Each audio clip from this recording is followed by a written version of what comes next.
you the only cat in here, Bean? Oh, guess the others left. Hi.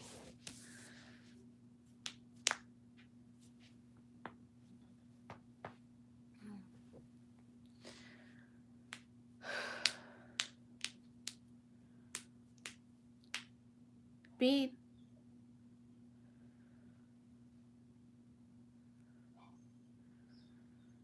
The dogs went into my sister's room.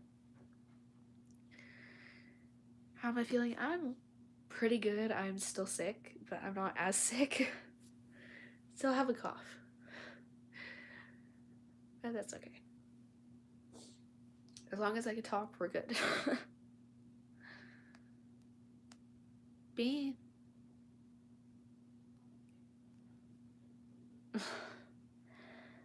Hi. Yeah. My poor sister is getting into the phase that I just got out of. And my brother's sick too, but he's not. He hasn't hit the sick phase yet.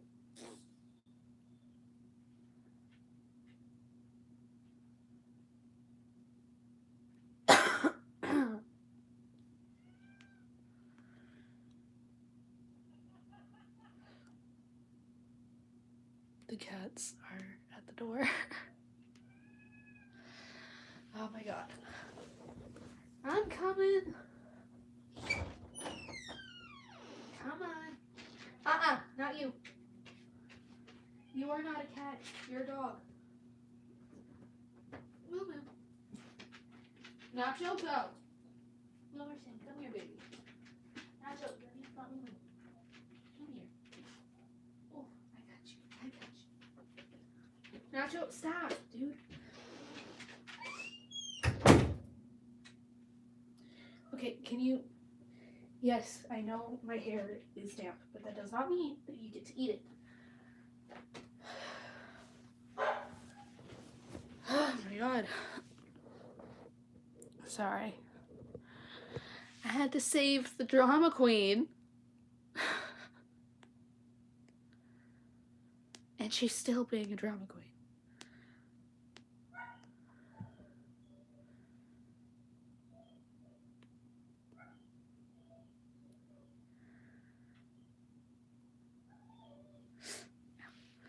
Sorry if you hear, like, dogs whining in the background. They went into my sister's room. And one of them is he's a big dog, so he's just a big baby. Hi, Moomerson. Hi. How's everyone's night been? Oh.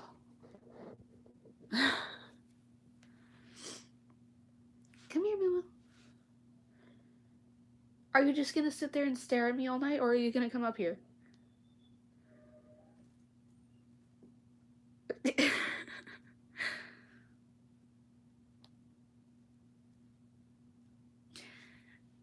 Hi, welcome in. Are you gonna come up here, or are you just gonna sit there and stare at me? Dewey, enough! I love that dog. Your cat. Yeah, my room has become the sanctuary for the cats to get away from the dogs, and I just had to save the drama queen of the house. I currently have Sofa, Bean, and Moo Moo. The others have not come to the door yet.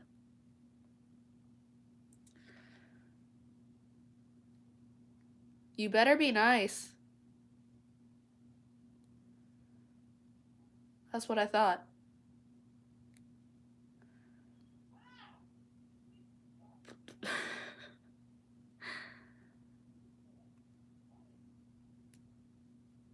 Oh. Yeah, 2 of the cats in this house do that. It's Bean and Boba. And every time I get up to do anything, they wake up and they are just on my heels.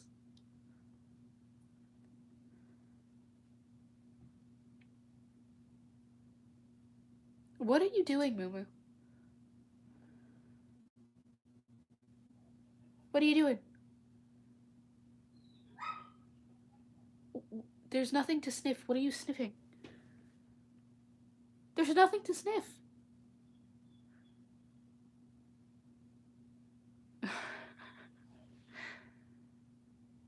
Sorry, she's being a weirdo. Oh my god. My hair needs to be brushed, but I don't want to brush it until it's like fully dry. Oh, thank you. Come here. Come here. Ah. That is not... If you're gonna be like that, I will shut you out. We are not doing this again. Exactly. Jesus. The sofa! Why is everyone provoking each other? Anyway. Has everyone's night or day or afternoon been? Hey! What would your father think? Exactly.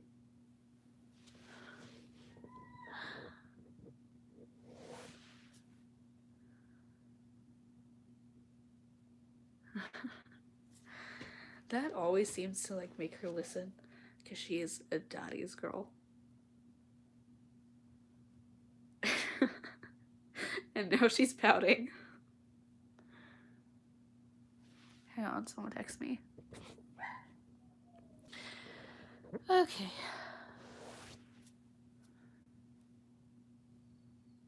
I want to say something, but I don't want to jinx it like I did the last live.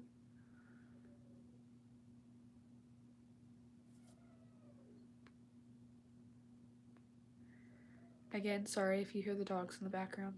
They really wanted my sister's room. Like, badly. But she needs a break from them, because they are still puppies. What are you staring at, Sofa?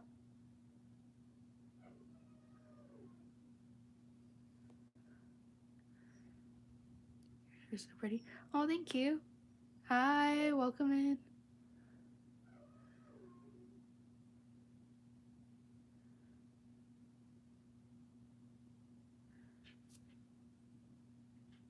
You do not want to go out there, trust me. You will just run right back in. And the other cats are getting into stuff. I can hear it.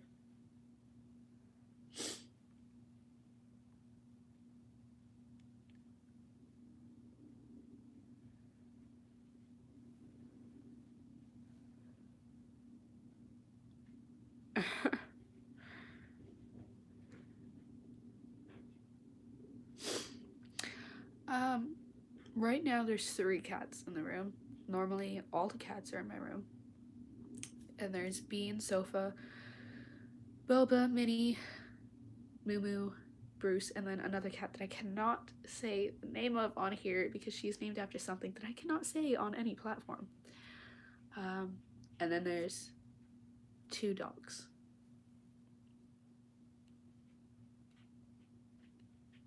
I've actually never gotten that comment before. I don't know how to respond to that. You don't want out there. You will run right back in. You were meowing at my door.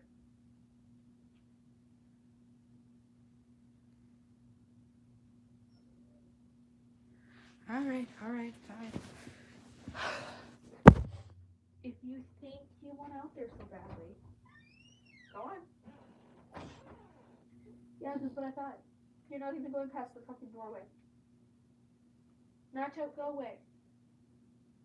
Nacho, no. Hey,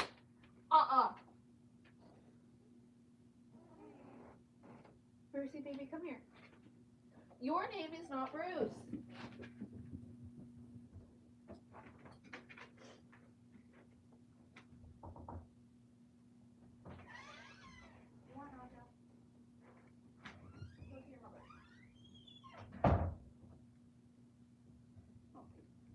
Oh, well, welcome, Bruce. Bean, don't lay right there, baby. Okay.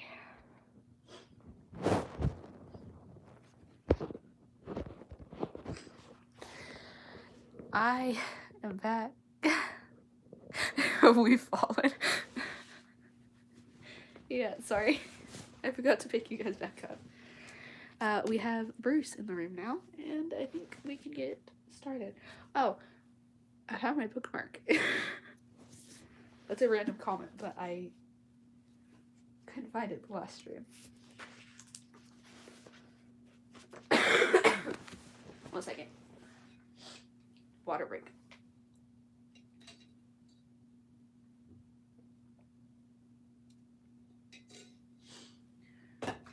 Bruce, stop eating random stuff, please. Okay. Reker was gone the next morning, almost as if he'd never been there at all. The only sign of his presence was the bloodied coat he'd left behind. The shredded sleeve flopped over Tiki's arm as she picked it up and smoothed the fabric. Excuse you! We're not doing this tonight.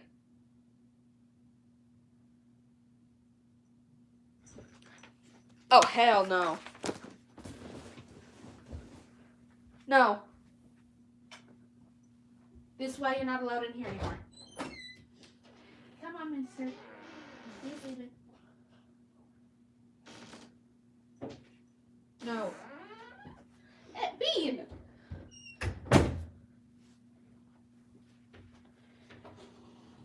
Bruce! Enough!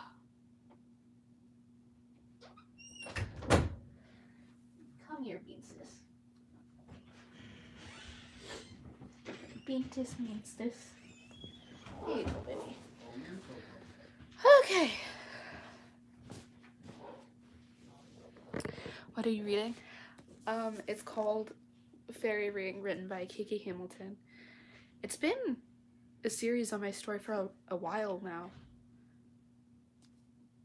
And we still haven't finished it, but then again, there's 40 chapters in this thing.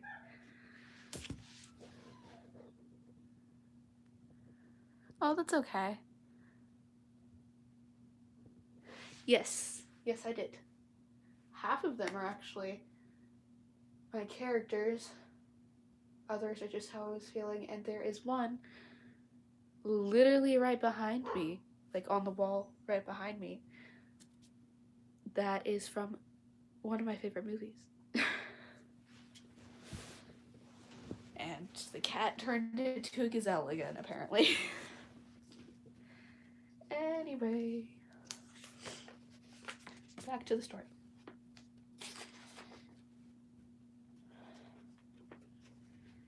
For a second, she held the label close and inhaled Reker's scent, imagining him standing before her again. Again, this is just turning into an enemies to lovers thing.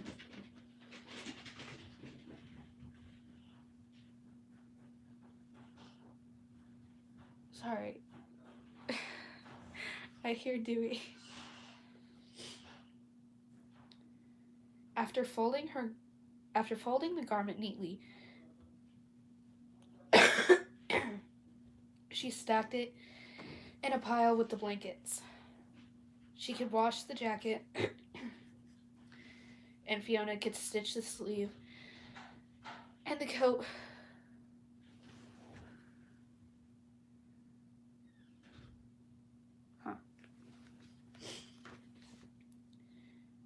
Okay, where was I? And the coat would be good as new. If Reker didn't want it anymore, maybe Seamus or Toots could use it. Several days. I hate when they do that because they never put dots. I always put like dots in my books to like show that it's like a time skip. They don't do that in this book. It's annoying. Excuse you. What are you doing?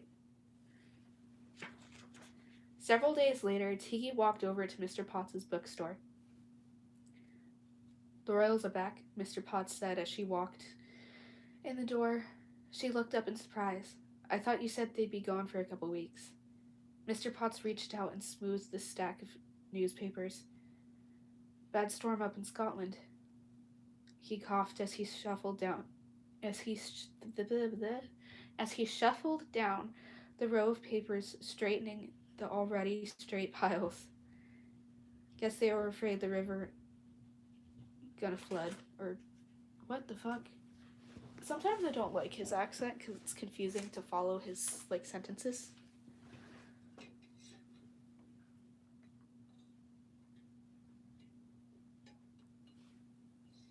I mean, I might need to go get some more water here in a minute. Finished with row, he sat down on his stool. Plus, I heard Queen Vic's been ill. What are you doing? What are you doing? What are you eating? Sofa! Sofa! What are you eating? God damn it, cat.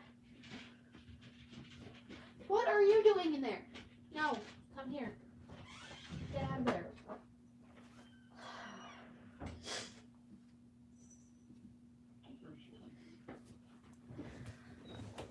Okay. And we're back. Let me straighten you guys again.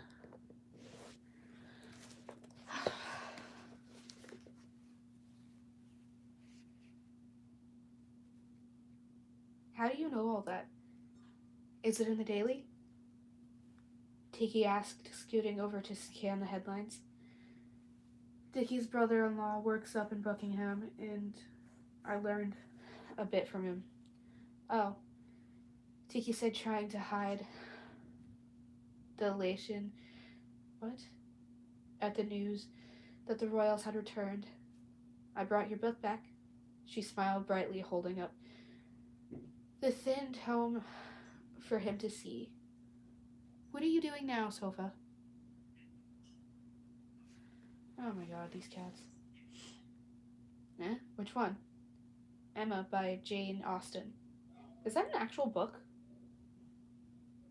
It might be. Sometimes authors do that, put like actual books that they read in their own book. I don't know. Tiki moved around the corner into the shop and shoved the book back in the proper slot on the shelf. Oh, right, that one. Mr. Potts gave a half laugh. That story will teach you to not meddle with other folks' affairs, eh? Yes, that's for certain. Tiki grinned at him. I won't be trying to find a match for you, Mr. Potts, if that's what you're worried about. The old man was suddenly seized with a fit of coughing. God bless the Queen, I should hope so. Or I should hope not. He finally choked out as he wiped tears from the corner of his eyes. You can borrow another book. You can borrow another one then. Fuck. He pointed a crooked finger towards the lower shelf. Well, with Christmas around the corner, you might want to try one of those. You'd probably like the cricket on the hearth. I don't know. Hi.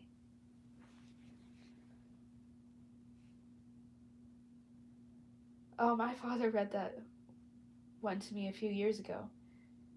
She squatted down to look at the lower shelf. It was one of our favorite Christmas fairy tales. Spotting the title, she slid back. Spotting the title, she slid the book off the shelf and flopped the pages open in her hands. My father was a...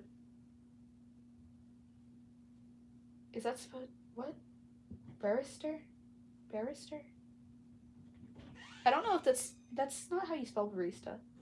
So I think it's barrister, I think. I've never seen that word before in my life, so I have no idea. You know, a politician man. But he loved to read fairy tales. He and my mom both. Fuck. Tiki sat back on her heels and gazed at the old man. Sometimes I think they really believed in fairies, almost like they knew something more than just the stories they were telling me. And that's why I have a theory about this character. What? Where did you spawn from?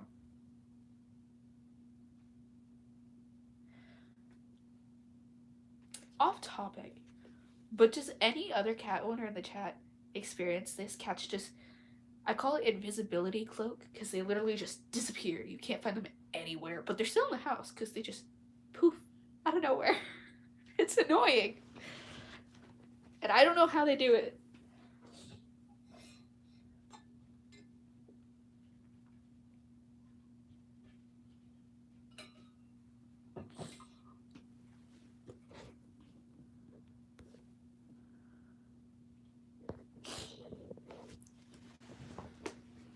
Okay. Where was I?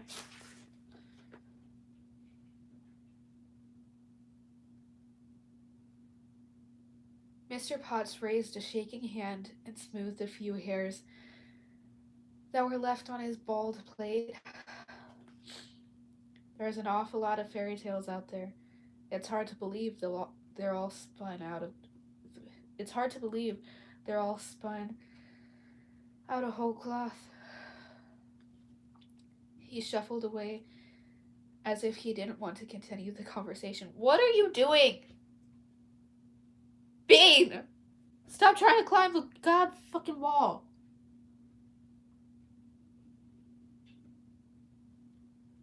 Jesus. Tiki snapped the book closed and pushed up to her feet, wandering at his wondering at his strange comment.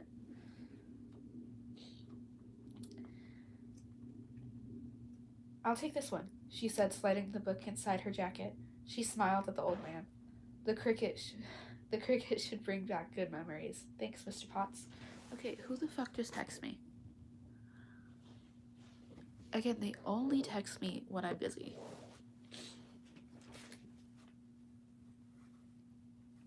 Anxious to find Reker and Seamus and tell them the news about the return of the royal family, she hurried from the shop. Stay out of trouble, Potts called after her in a gruff voice. I kind of feel like he's just a father figure to her, the way he's portrayed in the book. I feel like he is. Tiki waved as what the fuck was that? Tiki waved as she exited the door and walked backwards to the abandoned clockmaker shop. No sense attracting attention by running. A large group of travelers moved in front of her, blocking the way. Tiki stepped aside to avoid colliding with them, and someone bumped into her. A burning sensation ripped down Tiki's arm. She jerked back in pain and was shocked to recognize Larrikin. Pure hate emitted from the girl's beautiful face. Give me the ring. Oh shit, she's back. The words were barely audible, yet they seemed too pertinent. Tiki's mind,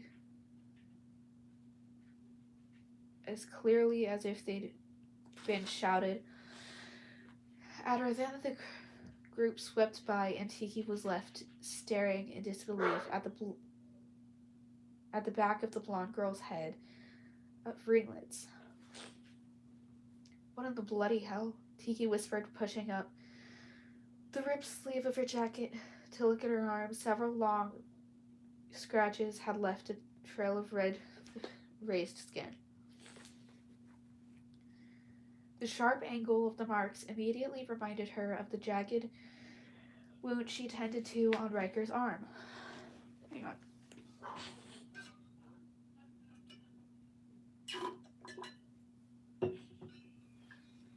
Sofa. Enough. Tiki shivered as Riker's warning came back to her. Don't talk to her, don't even let her know you can see her. Tiki glanced back at the direction Larkin had gone, but her group had been swallowed by the crowd. She's dangerous. Jesus. Larkin was after the ring. Tiki hesitated, fear suddenly thick in her throat, making it hard to draw a deep breath. Was Marcus nearby as well?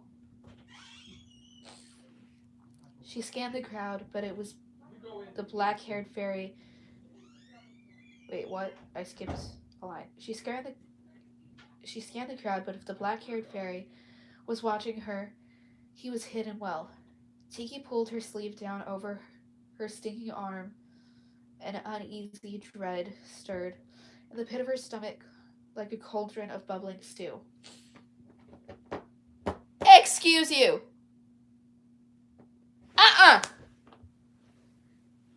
Jesus.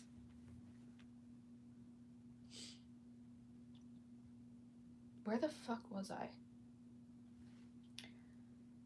They didn't know she had put the ring back in the palace. Would they attack her in search of it? Oh, for the love of Pete, what's she gonna do? What the fuck? Write the Queen a letter? Mr. Potts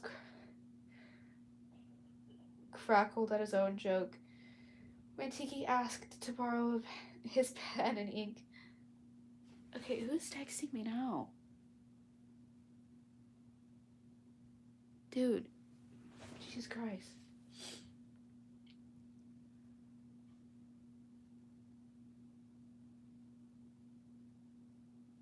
She smiled and laughed along, enjoying his unwittingly accurate guess.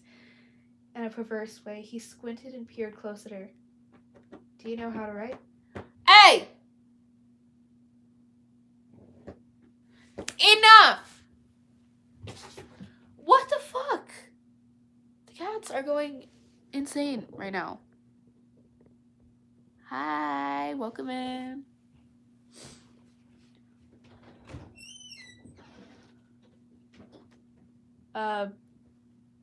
Hello? Are you coming? Come on, guys. Weirdos. Bye. Sorry, my brother just walked in.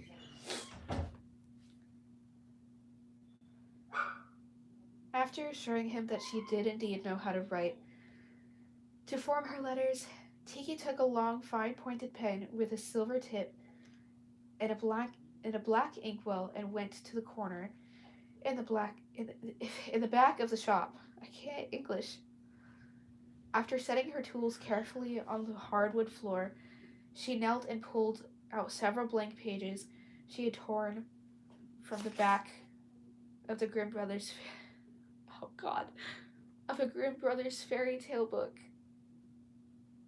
Why? Why did it have to be the Grimm Brothers? Why? Why? Just why?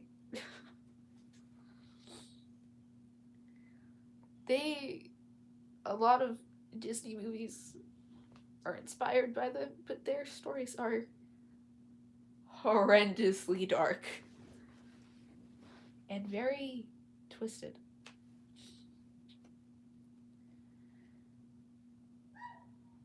They had stashed in their home. Seamus had snitched it for her and Fiona for a Christmas gift last year. Once she'd smoothed out the fold out of the paper, she laid it on the floor and picked up the pen. She hardly slept the last few nights, worrying about Reker's insistence, but they had to get the ring out of Buckingham Palace again.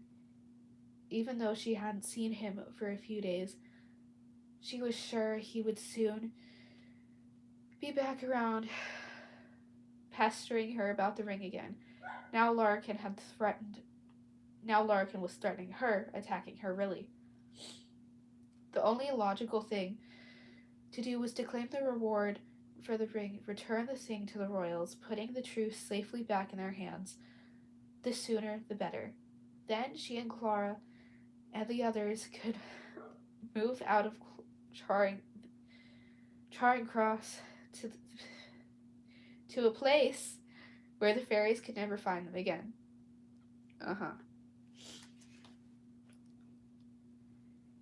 Tiki got down on her knees. Who's texting me now? Jesus.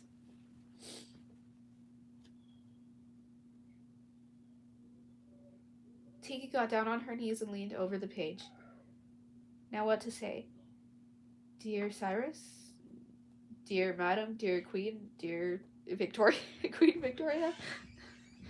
Tiki's hands were clammy as she clutched the pen. Nothing sounded right. Making up her mind, she dipped the tip into the black ink. She pulled the pen out and realized she needed to blot the tip. She spied an old newspaper and reached for it, trying not to drip. Mr. Potts would have a conniption if she got ink on his floor. She slid the paper over and firmly planted the tip on the page, causing a large dot of black ink to spread in a circle from the end of the pen. Satisfied, Tiki lifted the silver point and started scratching letters across the page. Oh my god. Hi. To Captain Davis Smith. I'm in possession of the missing item. I would like to collect the reward which has been posted, but I don't seek attention and would like to keep my identity a secret. For that reason, please leave the reward in a large black bag. Tiki paused on the wooden end of the pen. And chewed on the wooden end of the pen. I will be back. I need some water.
I'm back. Okay.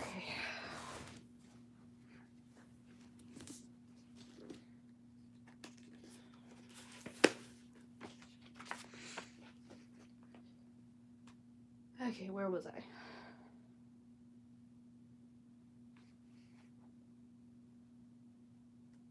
Where was a safe place to leave the reward?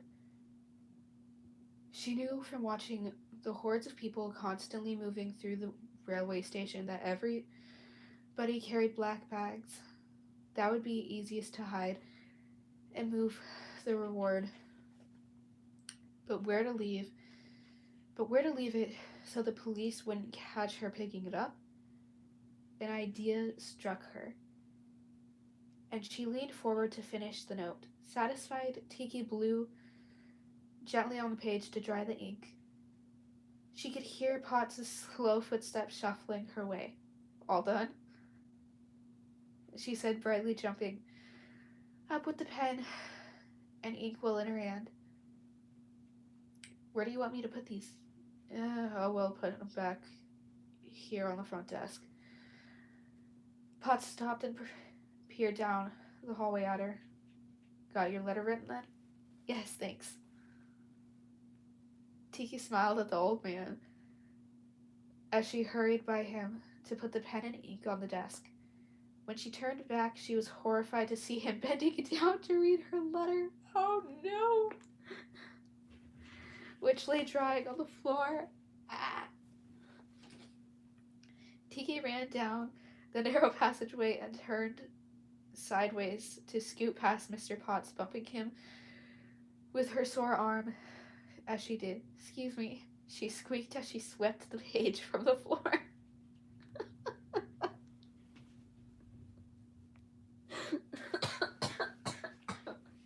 Oh my god. Who do you write to?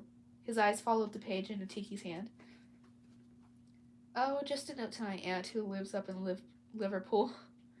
Tiki said. I lost her address, but I thought I'd try anyway.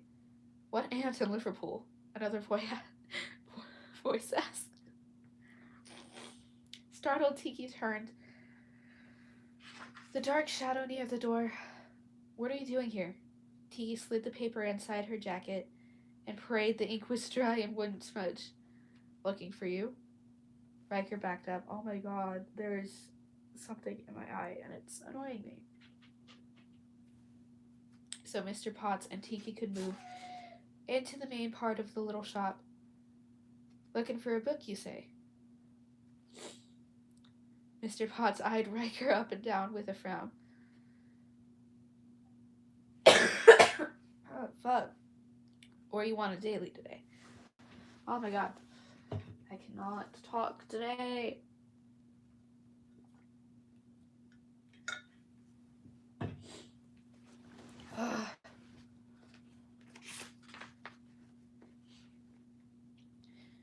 Riker's hair was brushed back from his face, and a dimple peeked from one side of his cheek as he smiled at the old man. I'm looking for a book. What do you recommend? Tiki's stomach fluttered with an unfamiliar feeling.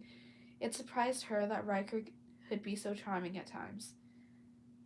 Oh, well, the old man cleared his throat. How's about this one?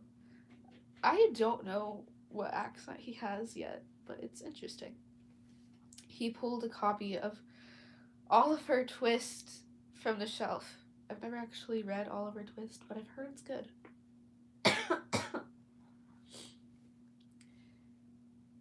Seems like it might be a story you'd enjoy. Tiki pressed her lips together to hide a smile. She read the title. She knew the story of Oliver, an orphan boy who got caught up with a band of pickpockets.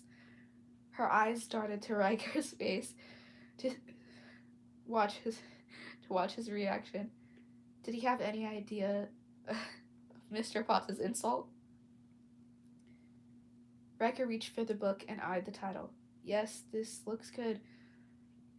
I've heard of this Champ Dickens. What's it about? He looked at the old man for an explanation. Potts cleared his throat and cast Remy eyes on Riker's tall form. Oh my god.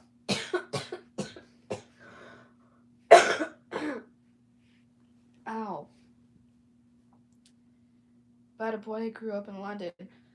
Falls in with a bunch of ruffians. Bad news. Sounds interesting. Reker grinned at Potts. How much? 1 shilling. 6 pence. And no IOUs.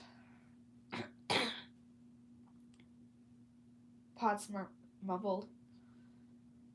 He appeared surprised at Riker's willingness and ability to purchase. Oh my god.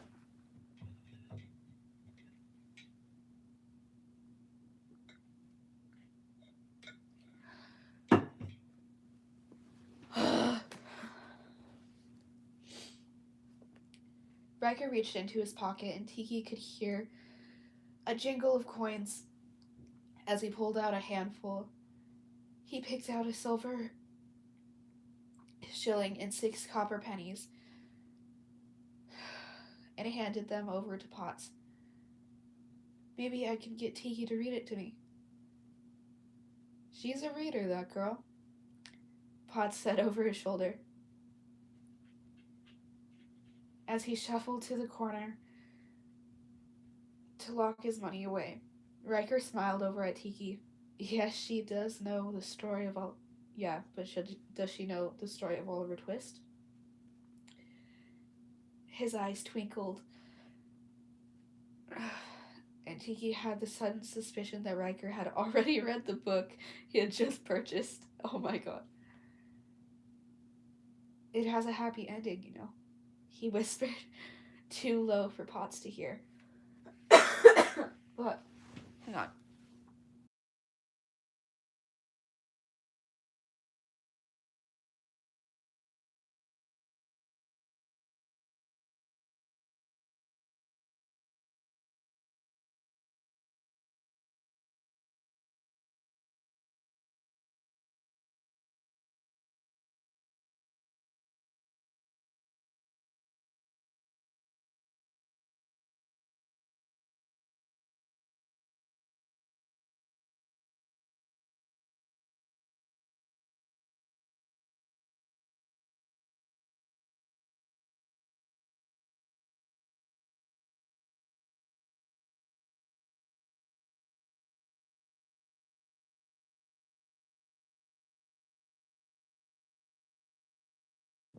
Sorry, I knocked you guys over again.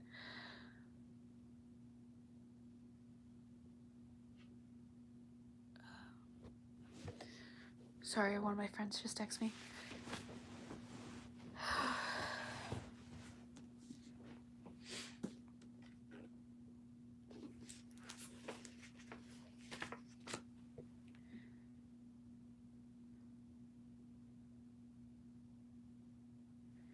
So Riker could read too, she thought. Not a surprise, really, given his posh dictation. Still, it made her wonder what other secrets he might have. Ready? Riker asked. He escorted Tiki to the door of the small shop, and Tiki could feel Mr. Potts' eyes watching the two of them as they left. Thanks, Mr. Potts. Tiki waved over her shoulder. See you tomorrow. There's a dog at my door now. The old man waved a gnarled hand and turned back to straighten his stacks of newspapers. How did you know I was in there? Tiki asked, suddenly suspicious. Reker shrugged, putting the book inside of his pocket and sliding his hands into the pockets of his trousers. Just a lucky guess. What were you doing in the back? Tiki hesitated. Somehow she needed to convince Riker that it would be better to give the ring back to the royals so they could protect it again. I wrote out a note to the royals, Tiki said quickly. You know, the one for the reward? She held her breath as she waited for Riker's reaction. Riker didn't reply. He was silent. They walked, his eyes staring off into the distance. Tiki wondered if he was angry. The farther they walked, the more uncomfortable she got. Finally, she stopped and tugged at his arm, forcing him to turn and face her. What's wrong? Tiki. He sounded as if he were forcing himself to stay calm. We can't collect the reward if we're not going to return the ring. Like I said before, I think the Fae have infiltrated the royal castle right now. We don't know who we can trust and who we can't. But if we tell the royal family where the ring is, its location could be revealed to the Fae. We can't take that chance. Riker gave her a pleading look. Can't you see we just have to go back and get this thing and let the reward go? I'm not letting the reward go. Tiki was horrified at his suggestion. Can't you see that it's the only way I can bring Clara home? Tiki could hear the hysterical note in her voice, but she couldn't stop. I have to be able to have a home, someplace clean, warm, where she won't keep getting sick. Why is she your responsibility? Because she doesn't have anybody else, Tiki snapped. This is a longer chapter. Huh, this is actually a really long chapter.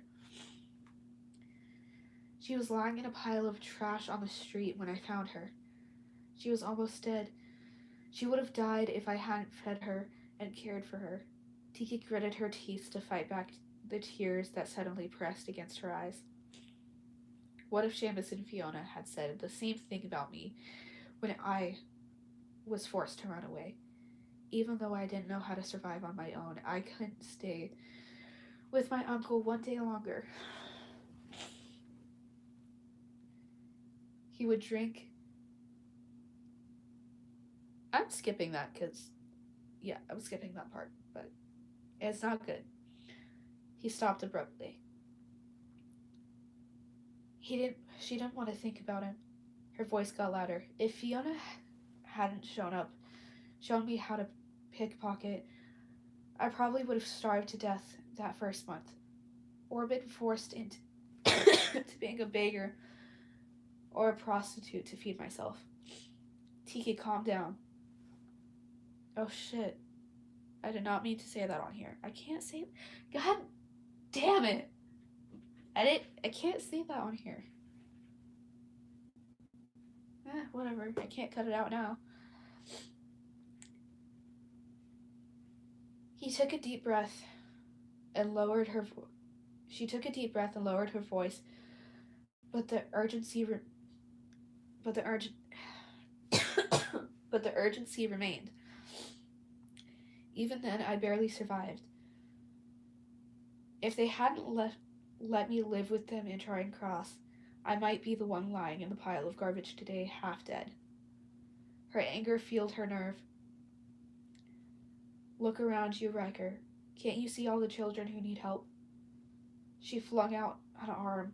They're everywhere, Tits. Her own mother threw him out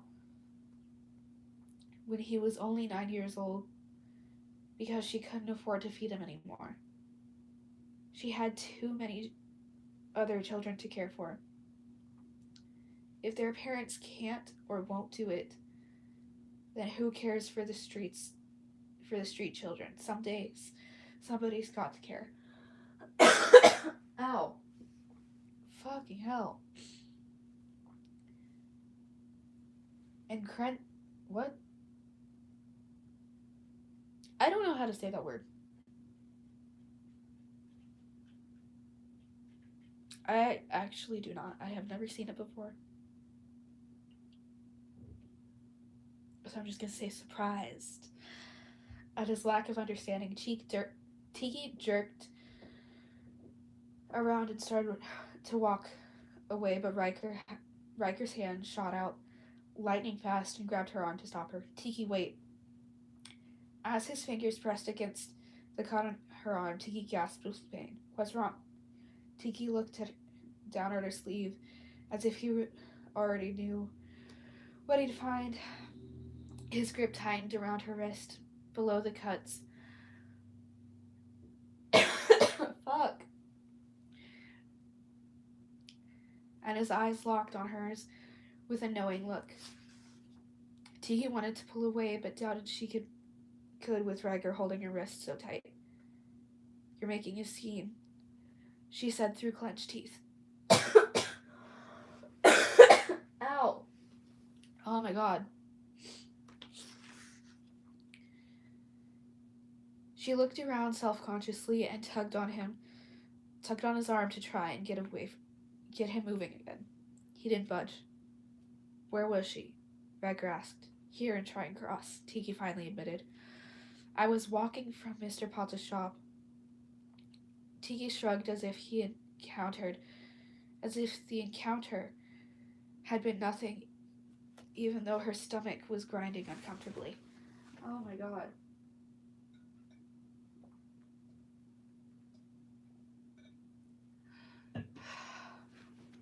Hopefully that helps, because oh my fucking god. This was no accident, Tiki. Reker sounded furious. Larkin must know you're involved. Did she say anything? Tiki's eyes met his. She said she wants the ring. No, he whispered. For a second, the emotionless expression that Riker so often wore cracked, and Tiki caught a glimpse of something that looked like desperation.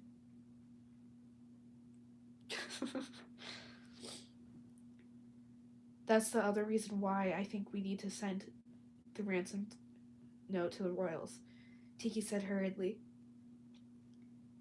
That way the Fae will stop following me. Riker's hand slid from her wrist to her hand, and his fingers intertwined in hers. Before she could move, he wrapped his arm around her shoulders and pulled her close. Instead of being afraid, Tiki felt an odd sense of safety. Tiki, I understand why you want to protect Clara and the others. I really do. He said softly, his lips against her hair. It's the same reason I want to protect you.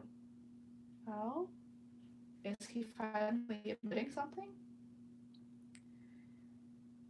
Her head rested against his chest as she could hear the slow beat of his heart. She inhaled his scent and closed her eyes, a strange yearning pulling deep inside. If only she could trust him. But you don't understand what's been done. His words were firmer now. It's not so simple as just giving the ring back. It needs to be protected. He grazed her by the shoulder and held her away from him. We can't take the chance that there is a fairy spy within the loyal circle. He gave her a little shake. His eyes were dark, intense. Don't you see? If the truce is destroyed, there's nothing back, ever. I think that's supposed to say there's nothing holding them back, but they forgot to put that part. A surge of anger shot through her as she jerked free from his grasp. Don't you see? I'll never have another opportunity like this to get out of Charing Cross. I have to pay the hospital. I have to find some place to clean to live. I have to find food for my family. I have to get that reward. But before Riker could answer, Tiki ran away. That is the end of chapter 18.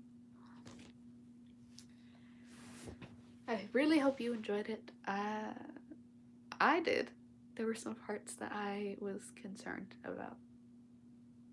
I have some theories on this book, though. But I will be back with chapter 19 tomorrow. It will either be a live stream or a video. I'll probably just do a video because I have something going on tomorrow. But until then, good morning, good afternoon, and good night, my beautiful raindrops. Stay spooky, stay weird, stay dreaming.